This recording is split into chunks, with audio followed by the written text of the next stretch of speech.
I read and summarized Chapter 8 of Mary Solberg's A Church Undone, documents from the German Christian faith movement, titled Our Struggle. Who was Joachim Hosenfelder?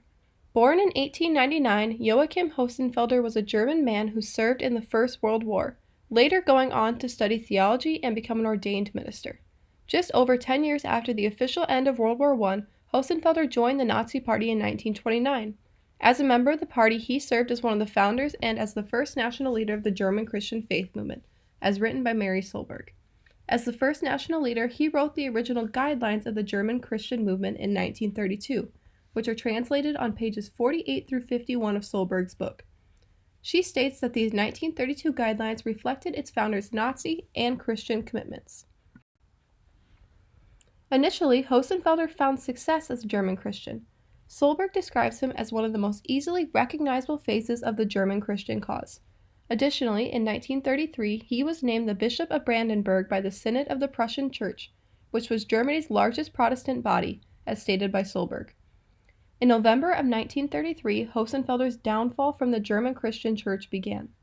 He was present on stage with Reinhard Krauss as he gave his speech to the Berlin Sports Palace on November 13th of 1933.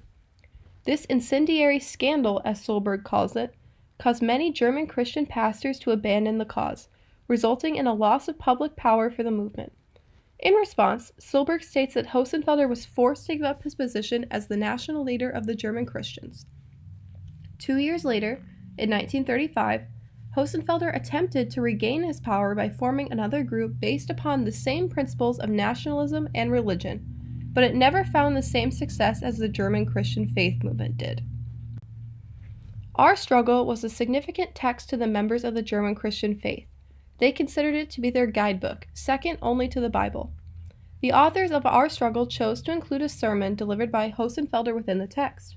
On February 3rd, just days after Adolf Hitler was named Chancellor of Germany by President Hindenburg, Hosenfelder presented a sermon titled Thanksgiving Service, which was delivered in Berlin. In the words of Mary Solberg, the theme of the sermon is that, as in other historic moments of need, so too in this one has God provided Germany with the man of the hour, Adolf Hitler.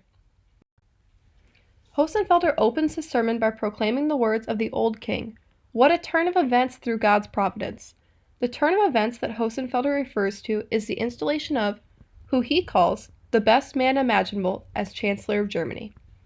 In summary, he refers to Hitler as a man shaped in a mold made of purity, piety, energy, and strength of character, a man who was chosen by God for Germany. Hosenfelder states that in times of need, Christ has always given our German people men who appear to them as miraculously sent. In this statement, he implies that the wounded soul of the German people can be healed by the grace of God through the miraculously sent Adolf Hitler. As a leader of the church, Hosenfelder's sermon would have been deeply valued by members of the German Christian faith. It was powerful enough to be included within Our Struggle. Within his sermon, Hosenfelder uses his power to manipulate the church and connect it to political themes.